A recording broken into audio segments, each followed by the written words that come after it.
Oke, Assalamualaikum warahmatullahi wabarakatuh. Kita lanjutkan pembahasan terkait dengan materi himpunan. Ya, setelah kemarin kita bahas terkait dengan himpunan, eh, subhimpunan, terus himpunan yang sama, himpunan yang ekuivalen, himpunan yang saling lepas. Hari ini kita akan bahas tentang himpunan kuasa. Apa itu himpunan kuasa? Himpunan kuasa atau bahasa Inggrisnya power set itu adalah himpunan yang elemen-elemennya adalah semua himpunan bagian dari himpunan tersebut. Ya, termasuk yang trivial, termasuk himpunan kosong, termasuk himpunan itu sendiri. Notasinya, kalau nggak PA seperti ini, bisa dengan 2 pangkat A. Ya.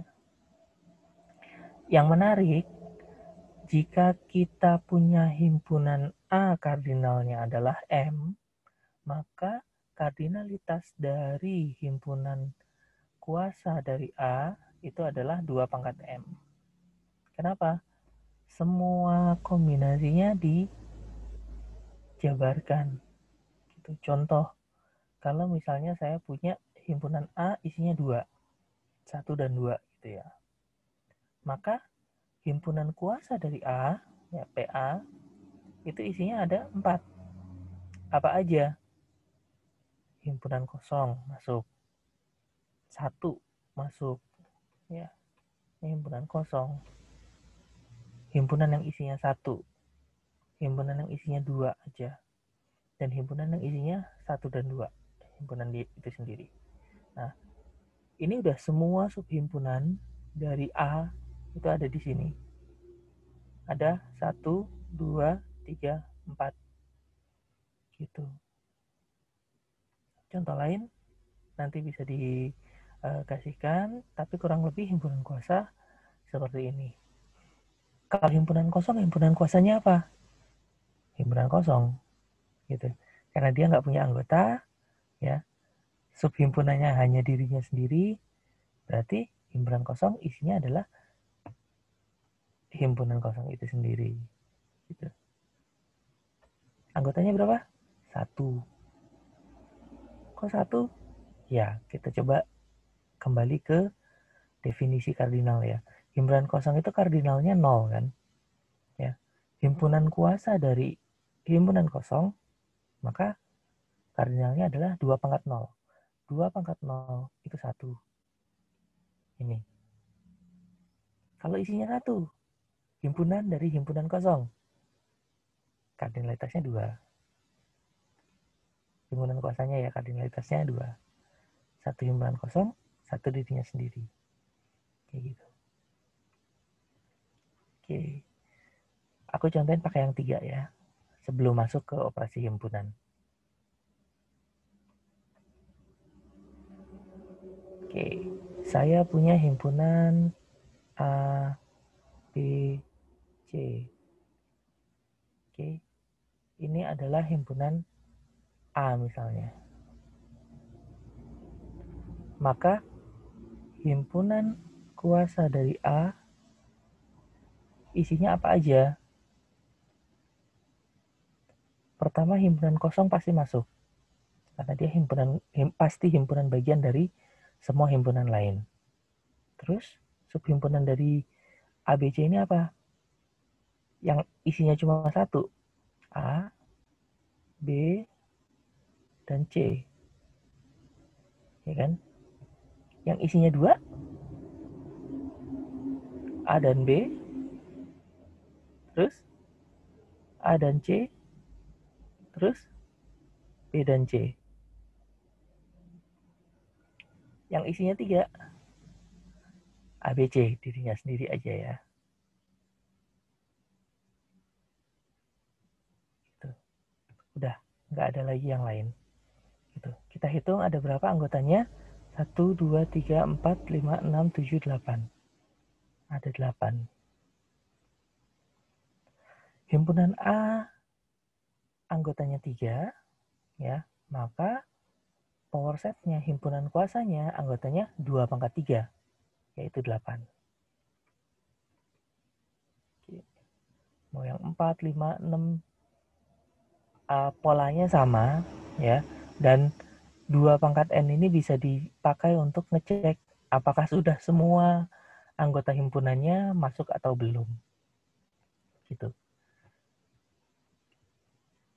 Tentang operasi himpunan, beberapa sudah dibahas waktu tingkat SMA, ya.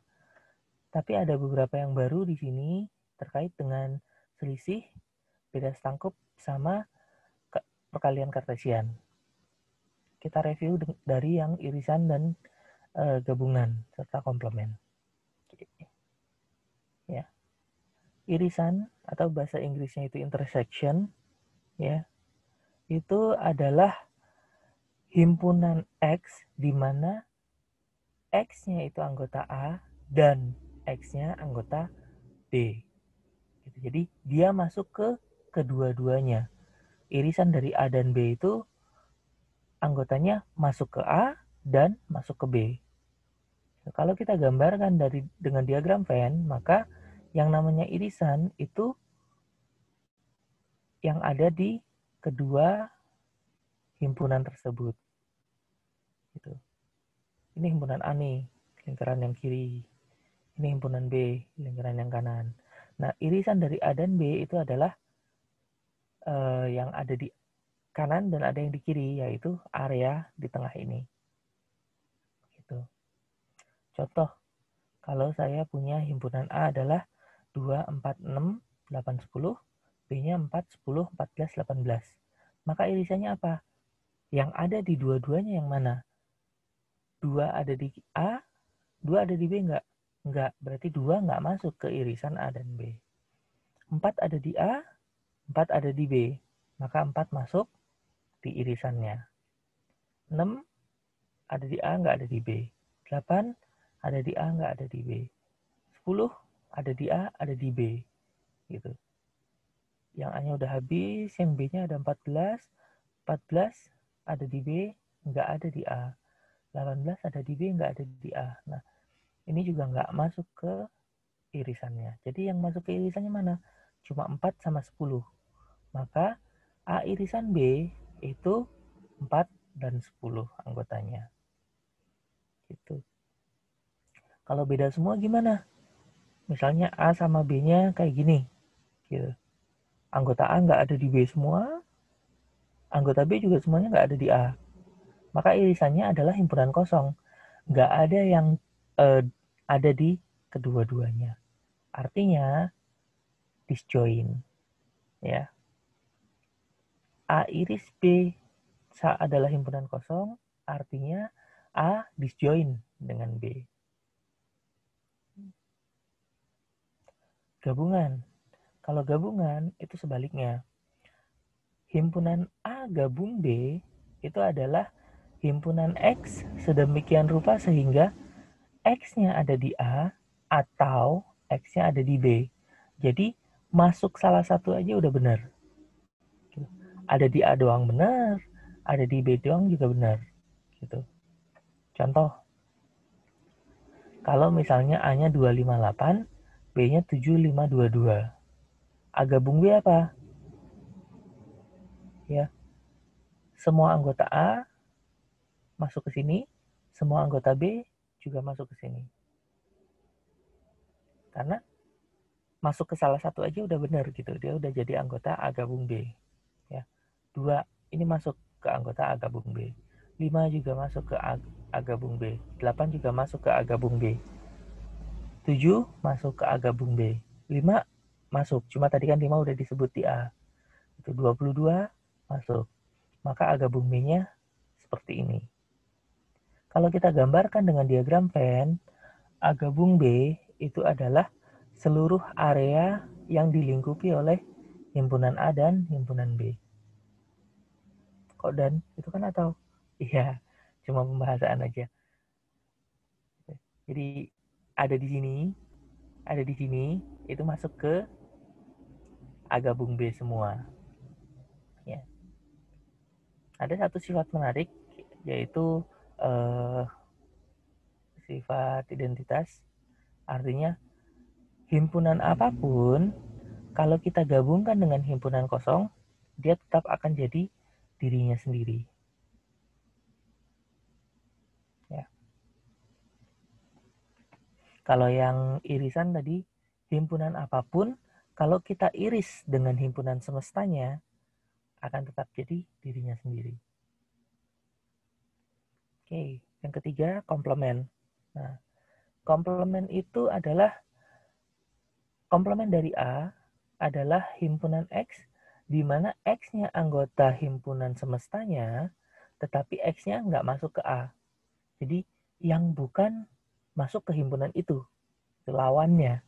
Makanya namanya komplement. Notasinya itu ada macam-macam. Ada A aksen, ya.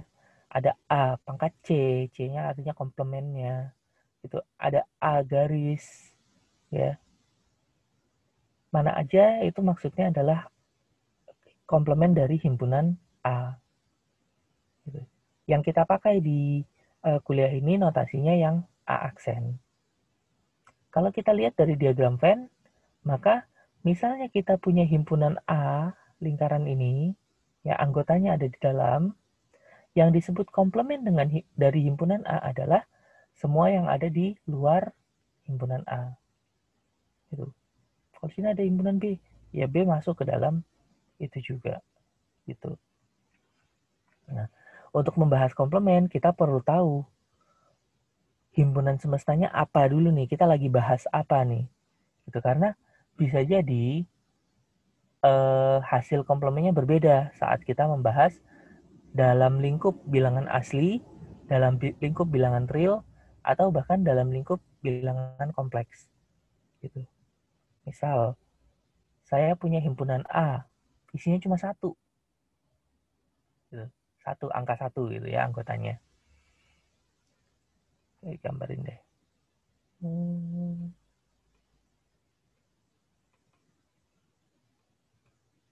Oke. Nah, ini himpunan A, satu. Satu ini bisa merupakan anggota dari himpunan bilangan asli, himpunan bilangan bulat, himpunan bilangan rasional, himpunan bilangan real maupun himpunan bilangan kompleks kan. Kita bahas yang himpunan bilangan bulat sama bilangan asli aja deh. Ya kalau himpunan semestanya itu himpunan bilangan asli, ya U-nya sama dengan N, ya himpunan bilangan natural ya. Maka komplemennya adalah apa? Kita bisa tuliskan 2, 3, 4, 5, dan seterusnya. Ini komplemennya. Kenapa? Karena bilangan aslinya dari 1, 1, 2, 3, dan seterusnya. Gitu. Tapi, kalau misalnya himpunannya sama, hanya 1, tapi himpunan semesta yang kita bahas adalah himpunan bilangan bulat. Sahlan. Ya. Maka himpunan semesta, komplement dari himpunan A-nya adalah apa? Semua bilangan bulat selain 1. Ya udah, dari min tak hingga ya, min 2, min 1, 0, 1 nggak masuk, 2, 3, 4, dan seterusnya. Ini beda kan?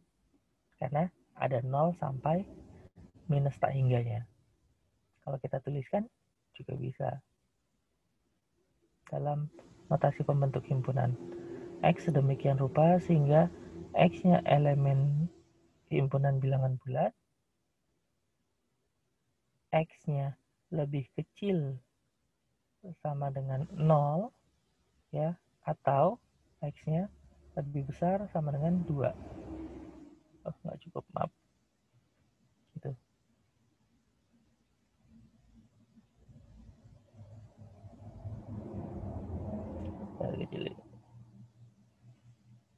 X-nya lebih kecil sama dengan 0 atau X-nya lebih besar sama dengan 2. Nah, ini semua yang ada di sebelah kirinya 1 masuk ke komplement ini. Semua yang ada di sebelah kanannya 1 juga masuk ke komplement ini. Gitu. 1 doang yang nggak masuk. Gitu.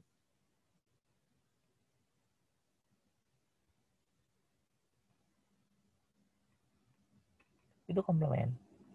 Ya. Di sini dicontohkan kalau misalnya himpunan universalnya, himpunan semestanya adalah 1 sampai 9. Maka kalau kita punya A-nya seperti ini, 1, 3, 7, 9, komplemennya apa? Komplemennya adalah yang anggota himpunan semestanya, tapi nggak ada di A. 1 ada di A? Ada, berarti 1 bukan. 2 ada di A?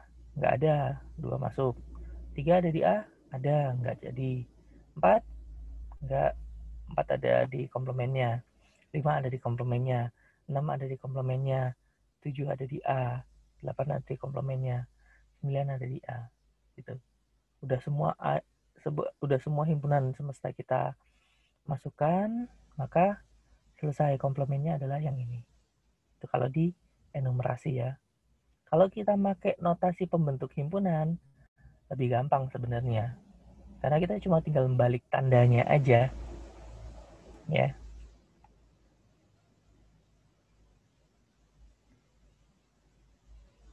A-nya adalah X sedemikian rupa sehingga X-nya anggota bilangan asli misalnya. Ya. X lebih kecil dari 1. Lebih kecil dari 1. Lebih kecil dari 10 lah. Gitu. Nah, komplemennya apa? Himpunan semestanya sama, tapi syaratnya kebalik. Gitu. Ya. A komplement adalah X sedemikian rupa sehingga X-nya anggota himpunan bilangan asli, ya, tapi syaratnya kebalik. Kalau A-nya adalah X lebih kecil dari 10, maka komplemennya adalah lebih besar atau sama dengan 10. Gampang. Gitu. Ya.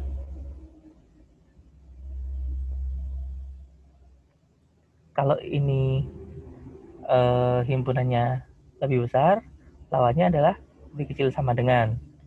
Kalau lebih besar sama dengan, lawannya lebih kecil. Ya. Kalau ininya lebih kecil, lebih besar sama dengan. Kalau lebih kecil sama dengan, komplemennya adalah lebih besar. Kalau sama dengan, lawannya tidak sama dengan. Gitu. Simpelnya seperti itu. Ya. Tapi nanti kembali lagi ke definisi komplement untuk ngecek benar atau enggaknya. Gitu. Nah, contoh kedua, misalnya kita punya himpunan B. B itu adalah himpunan X di mana X per 2-nya anggota bilangan prima. Gitu. Dan X-nya lebih kecil dari 9. Jadi kumpulan angka-angka yang kalau dia dibagi 2, maka dia jadi bilangan prima. Berapa aja? Ya. Kalau ini kita lihat, kan 1 sampai 9 ya. 1 kalau dibagi 2, nggak bisa, dia bukan bilangan prima ya. Bilangan bulat aja bukan gitu kan. 2 dibagi 2, 1. 1 bukan bilangan prima.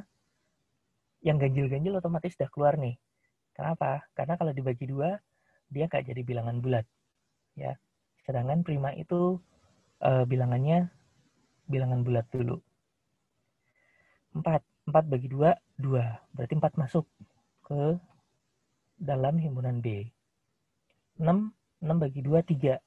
3 itu bilangan prima, berarti 6 masuk ke dalam himpunan B. 8 bagi 2, 4.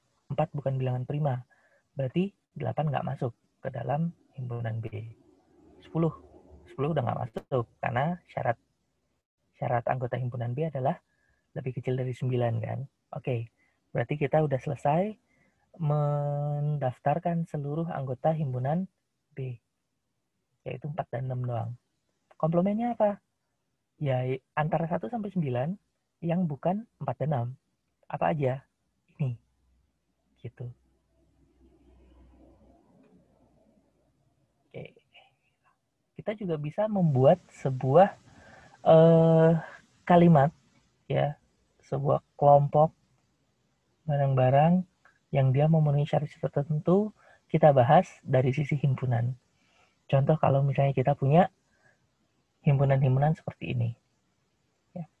A itu himpunan semua mobil buatan dalam negeri, B itu semua mobil berwarna hitam, C itu semua mobil yang harganya kurang dari 100 juta, D itu mobil yang dibikin sebelum 1990, E itu adalah himpunan mobil mahasiswa Universitas X. Bahasanya sama-sama mobil gitu ya, tapi mobilnya syaratnya beda-beda gitu. Nah, misal kita punya satu showroom atau satu pendataan, gitu. Kita lagi ngedata mobil-mobil ya yang memenuhi syarat baru gitu. Saya ingin tahu himpunan mobil mahasiswa Universitas X yang produksi dalam negeri, yang warnanya hitam, itu mana aja gitu.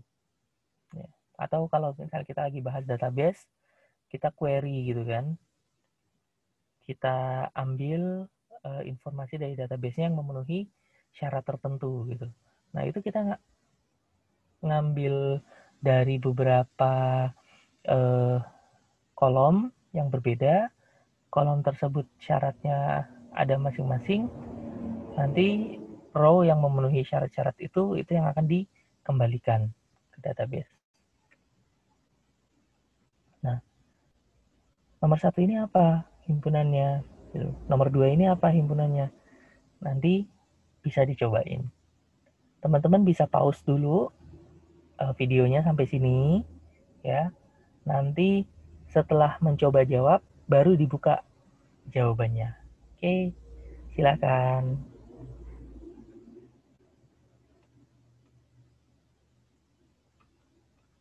Baik, ini jawabannya.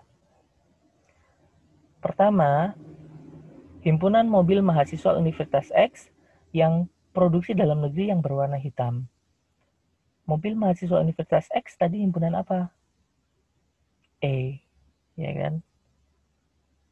Produksi dalam negeri berarti kan dia memenuhi dua-duanya kan? Syarat dia mobilnya punya mahasiswa, dia harus produksi dalam negeri berarti kan dan. Kalau dan itu berarti irisan. Yang berwarna hitam berarti syaratnya juga dan warnanya hitam. Ya. Ada kata-kata dan tapi implisit, nggak tertulis di situ. Yang penting kita paham bahwa maksudnya adalah mobil yang memenuhi ketiga syarat ini. Jadi karena mobil Universitas X itu E, mobil produksi dalam negeri itu A, mobil berwarna hitam itu B, maka himpunan mobil mahasiswa Universitas X produksi dalam negeri yang berwarna hitam itu himpunannya adalah E iris A iris B. Semua mobil import, yang nomor 2 ya, semua mobil import atau mobil yang bukan milik mahasiswa Universitas X. Nah, mobil import itu apa? Berarti kan yang bukan produksi dalam negeri kan? Produksi dalam negeri himpunannya A.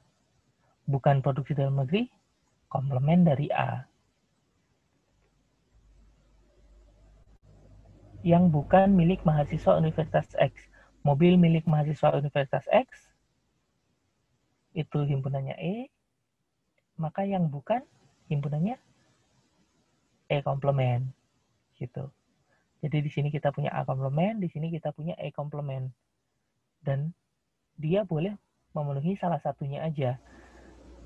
Dia import atau bukan punya mahasiswa Universitas X. Atau itu adalah gabungan. Cara ngingetnya gimana? Bedain gabungan sama irisan. Gini. Kalau di bahasa Indonesia, enaknya adalah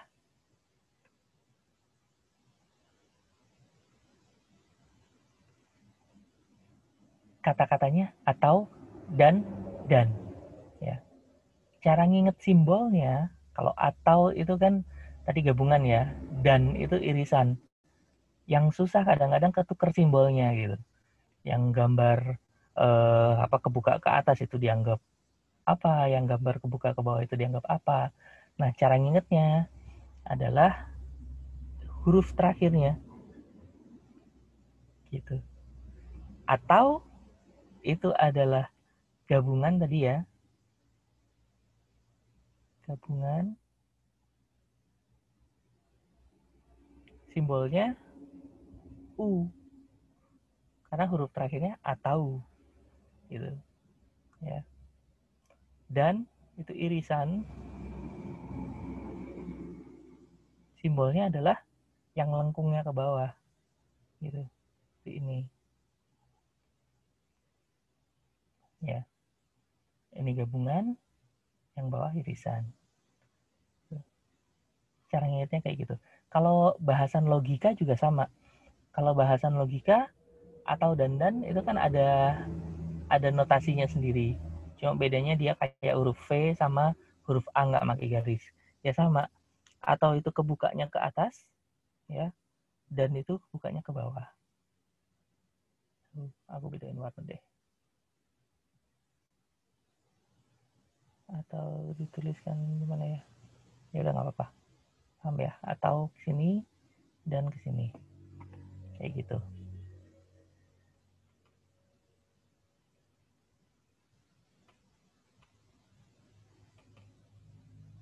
Nah, yang nomor 3 sama nomor 4 harusnya nggak kesulitan untuk menjawab. Ini udah ada jawabannya. Kalau misalnya ada yang kurang jelas nanti bisa ditanyakan di grup WhatsApp. Yang selanjutnya operasinya adalah selisih atau bahasa Inggrisnya difference atau relative complement. Apa itu selisih?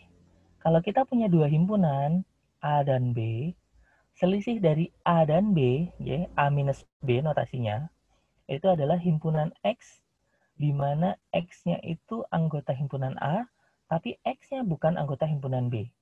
Mirip kayak komplement ya. Cuma di sini kita makanya bukan universal, bukan himpunan semesta, tapi himpunan A-nya. Gitu.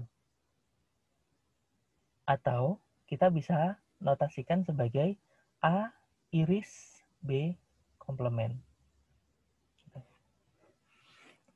Kalau kita gambarkan pakai diagram Venn gimana? Kita punya himpunan A dan B seperti ini, ya. Selisih dari A dan B yang warna hitam ini. Dia anggota A, tapi dia nggak anggota B. Jadi yang dia masuk ke anggota B dikeluarin, dikurangi, dibuang. Notasi lainnya pakai garis miring A tanpa B kayak gitu. Cara mendaftarkannya gampang ya. Ya tadi tinggal kita keluarin aja yang dia masuk ke anggota himpunan pengurangnya. Contoh, kalau A-nya 1, 2, 3 sampai 10, B-nya yang genap-genap ya 2, 4, 6, 8, 10, maka A kurang B apa? Anggota A yang bukan bilangan genap. Apa itu? Bilangan ganjilnya. 1 masuk, 2 ada di B, keluarin. 3 masuk, 4 ada di B, keluarin, dan seterusnya. Sebaliknya gimana kalau B dikurang A? Nah, kalau B dikurangi A, karena B-nya adalah subhimpunan dari A, maka jadi himpunan kosong. Kita lihat satu-satu. 2 ada di A, keluarin. 4 ada di A, keluarin. 6 ada di A, keluarin. 8 ada di A, keluarin. 10 ada di A, keluarin. keluar semua anggotanya gitu kan, jadi kosong. Ya, makanya B minus A himpunan kosong. Yang perlu dicatat adalah A minus B berbeda dengan B minus A. Nah, symmetric difference yang kedua. Yang selanjutnya ya.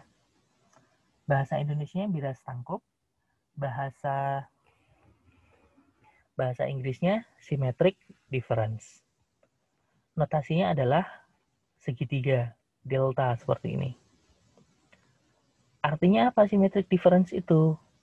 Symmetric difference artinya adalah himpunan-himpunan yang dia masuk ke salah satu himpunan penyusunnya. Jadi symmetric difference antara A dan B adalah dia masuk ke A, kalau enggak masuk ke B, tetapi enggak masuk ke A dan B. Makanya ngitungnya bisa dengan cara A gabung B, ya, masuk ke A atau masuk ke B, masuk ke salah satu ya, tetapi tidak masuk ke dua-duanya. Gitu. Nah, notasi seperti ini, sama seperti ini, hasilnya akan sama. Notasi lain untuk menyatakan beda stangkup, itu ada yang menggunakan lingkaran tanda plus di tengah-tengahnya, atau lingkaran tanda min di tengah-tengahnya.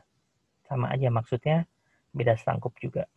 Yang kita pakai di sini yang delta, yang segitiga. Oke, contoh. Saya punya himpunan A 246, himpunan B-nya 235. Maka beda stangkup dari A dan B apa? Dia masuk ke A atau dia masuk ke B, ya, tapi nggak masuk ke A dan B. 2, ada di A, ada di B. Masuk ke dua-duanya kan? 2 nggak masuk. 4, ada di A. Di B nggak ada. Dia masuk ke beda stangkupnya. 6, nggak ada di B. Masuk ke beda stangkupnya. 2 tadi udah ya. 3, masuk di B, nggak masuk di A. Berarti di beda stangkupnya dia masuk. 5 juga sama. Ada di B, nggak ada di A. Di beda stangkupnya dia masuk. Gitu. Ini beda stangkup. Loh, kepakainya di mana, Pak? Ada contoh. Ini contoh kalimat ya. Misal saya punya semestanya adalah himpunan mahasiswa. Ya. Himpunan P adalah himpunan mahasiswa yang ujian tengah semesternya nilainya di atas 80. Himpunan Q ya adalah himpunan mahasiswa yang ujian akhir semesternya UAS-nya di atas 80. Misalnya penilaian hurufnya ABC itu berdasarkan nilai UTS sama UAS aja. Gitu. Kalau UTS sama UAS-nya di atas 80, dia dapat A. Kalau misalnya salah satu dapat di atas 80, ya UAS-nya doang atau UTS-nya doang, dia dapat B. Kalau misalnya dua-duanya di bawah 80, dia dapat C. Nah, ini kondisi yang dikasih dosennya. Tapi di kelas ini enggak ya. Di kelas ini ABC-nya udah ada proporsinya sendiri kayak yang kemarin dibahas. Nah, semua mahasiswa yang dapat nilai A, himpunannya bisa kita nyatakan dari notasi-notasi himpunan U, P, atau Q. Gimana? Syarat dapat apa? Nilai UTS dan nilai UAS di atas 80. Nilai UTS di atas 80 itu adalah P, nilai UAS di atas 80 adalah Q. Dia harus memenuhi dua-duanya. Artinya P iris Q. Kalau yang dapat B itu syaratnya salah satu nilai ujiannya di atas 80. Gabung berarti dong. Kita lihat kalau gabungan artinya yang dapat dua-duanya di atas 80 dapat B juga, ya kan? Berarti ada orang yang dapat nilai A dan B sekaligus gitu. Jadi nggak bisa. Makanya dia boleh UTS-nya yang di bawah 80, ya, UAS-nya di atas 80. Atau sebaliknya, UTS yang di atas 80, UAS-nya di bawah 80. Tapi nggak dua-duanya di atas 80 dan nggak dua-duanya di bawah 80. Maka B ini adalah beda setangkup dari P dan Q. Gitu. Ntar coba digambarin deh. Semua mahasiswa yang dapat nilai C, ya, semua mahasiswa yang dapat nilai C itu apa? Berarti dia dua-duanya di bawah 80 kan? Ya. Kita bisa tuliskan sebagai himpunan semua mahasiswa, ya, yang tidak punya nilai di atas 80. Jadi nggak masuk ke P ataupun nggak masuk ke Q. Jadi U dikurangi P gabung Q. Ini bisa. Atau kita bisa tuliskan juga sebagai P komplement, ya, yang UTS-nya di bawah 80, P komplement kan, iris Q komplement. Sama aja. Ini salah satu terapan beda setangkup. Nah, beda setangkup punya sifat, dia punya sifat hukum komutatif, dia juga punya sifat hukum asosiatif. Apa itu hukum komutatif? Urutannya nggak bermasalah. Jadi A operator B sama dengan B operator A. Sama kayak penjumlahan gitu. 1 tambah 3 sama 3 tambah 1 hasilnya sama kan. Nah, beda setangkup dari A dan B itu sama seperti beda setangkup dari B dan A. Kalau selisih kan beda kan. B min A tidak sama dengan A min B. Tapi beda setangkup sama. Dia komutatif. Dia juga asosiatif. Artinya apa? Yang mana yang dikerjain duluan kalau kita punya lebih dari satu operator, itu juga tidak masalah. Selama tingkatannya sederajat. A beda setangkup dari A, B, dan C. Gitu. Mau kita kerjain A dan B dulu, baru nanti dibeda setangkupkan dengan C, ataupun B dan C dulu, baru nanti kita beda setangkupkan dengan A, itu hasilnya akan sama. Gitu. Catatan tambahan, irisan itu mirip dengan operasi logika AND, ya, dan gabungan mirip dengan operasi logika OR atau beda setangkup itu XOR, exclusive OR. Nilainya benar saat salah satu premisnya benar, tapi nggak dua-duanya gitu. Ya. Nah, syaratnya bisa kita tuliskan jadi seperti notasi yang di bawah.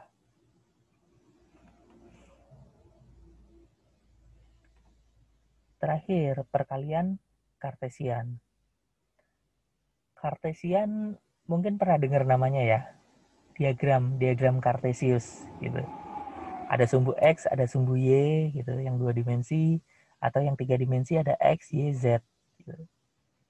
Apa sih itu? Sama nggak kayak perkalian Kartesian di sini? Intinya sama, kurang lebih mirip ya. Apa itu perkalian Kartesian dari dua buah himpunan? Perkalian Kartesian dari himpunan A dan B itu adalah himpunan pasangan berurut ya dari A dan B, di mana anggota yang pertama itu diambil dari A dan anggota keduanya diambil dari B. Gitu. Ya. Jadi A-nya itu anggota A, B-nya itu anggota B. Itu perkalian Kartesian. Contoh, saya punya dua himpunan. Himpunan C, himpunan D. C-nya itu adalah himpunan angka-angka 1, 2, 3. D-nya himpunan huruf A dan B. Perkalian Kartesian antara C dan D, C kali D, ya, apa? Ya, dia himpunan pasangan berurut yang isinya satu dari sini, satu dari sini. Karena C-nya di depan, berarti C duluan. Kombinasi semua anggota-anggotanya. Satu pasang A, satu pasang B, dua pasang A, dua pasang B, 3 pasang A, 3 pasang B. Gitu. Ada lagi? Enggak, sudah selesai. Nah, kita bisa gambarkan juga sebagai diagram Kartesian. Kalau misalnya kita punya dua himpunan dan semua anggotanya itu kita jadikan titik-titik di aksis dan ordinatnya, tadi kan ini C, ini D, ya. C ada 3 anggota, 1, 2, 3. D ada 2 anggota, A dan B, ya. Maka hasil perkalian Kartesian C kali D itu adalah semua titik yang ada di area ini. Apa aja? 1A, 1B, 2A, 2B, 3A, sama 3B. Kayak gitu. Ini adalah anggota perkalian Kartesian antara C dan D. Gitu.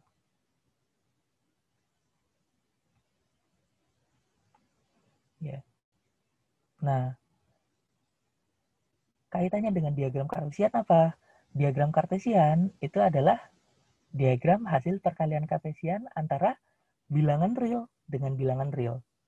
Jadi A-nya bilangan real, B-nya bilangan real. Ya. Bilangan real itu dari berapa? Dari min tak hingga sampai tak hingga. Makanya semua area di dalam bidang datar tersebut itu adalah hasil kali Kartesiannya. Gitu. Kita bisa tuliskan R kuadrat karena real kali real kan. Ya, jadi R2.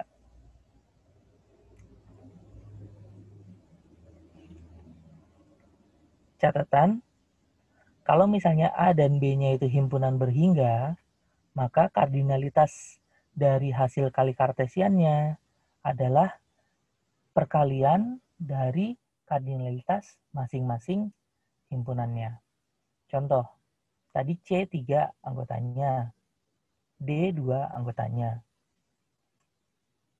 Anggotanya C kali D berapa? Ada 2 kali 3. Ada 3 kali 2, maaf. Jadi 6. Ya kan? Ada 6. Apa aja 6 itu? Ya ini tadi. 1A, 1B, 2A, 2B, 3A, 3B. Gitu. Dan dia urutan berpengaruh. Karena ini tuple ya. Himpunan pasangan berurut. A, B tidak sama dengan B, A.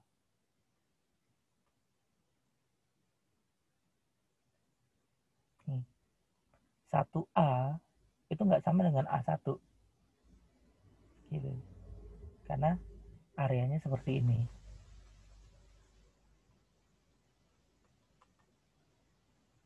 Oke, yang ketiga, A kali B tidak sama dengan B kali A. Kalau A dan B-nya nggak kosong dan A-nya tidak sama dengan B. Kalau salah satu dari A-nya atau B-nya kosong, jadi akan sama karena hasil perkalian dengan himpunan kosong, gitu. Kalau A dan B-nya sama, jadi A kali A kan, yaitu sama dengan A kali A gitu. Makanya dia nggak sama kalau A dan B-nya berbeda dan dua-duanya nggak kosong.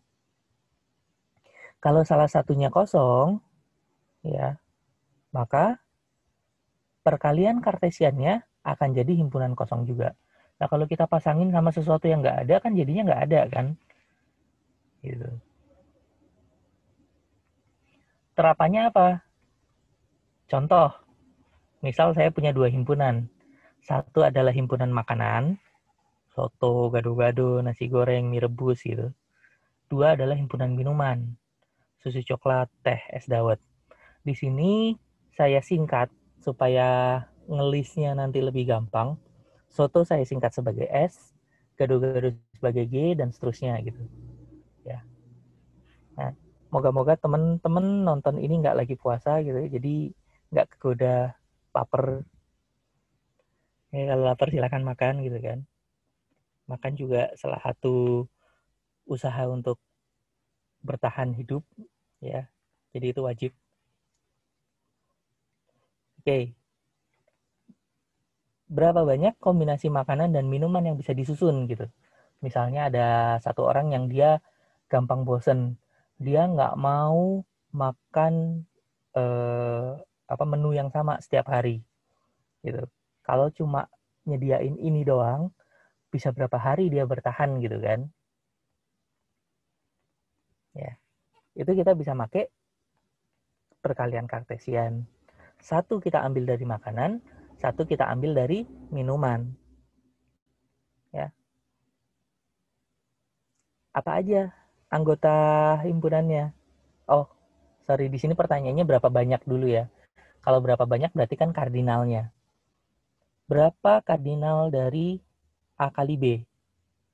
Tadi kita tahu bahwa kardinal dari A kali B adalah kardinal perkalian dari kardinal masing-masing himpunannya. Himpunan A, himpunan makanan, ada berapa banyak macamnya? Ada 4. Himpunan B, himpunan minuman, ada berapa banyak macamnya? Ada 3. Maka kardinalitas dari A kali B itu 4 kali 3. Ada 12.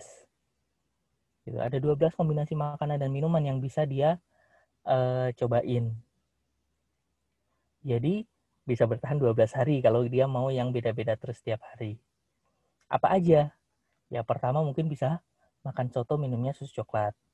Besok makan soto minumnya es teh. Terus besoknya lagi soto es dawet dan seterusnya gitu. Ini di bawah bisa dilihat daftarnya. Gitu. Baik, materi hari ini selesai sampai sini ya. Misalnya nanti ada pertanyaan, silahkan ditanyakan lewat grup WhatsApp atau lewat Ellen. Kita bisa diskusikan bersama.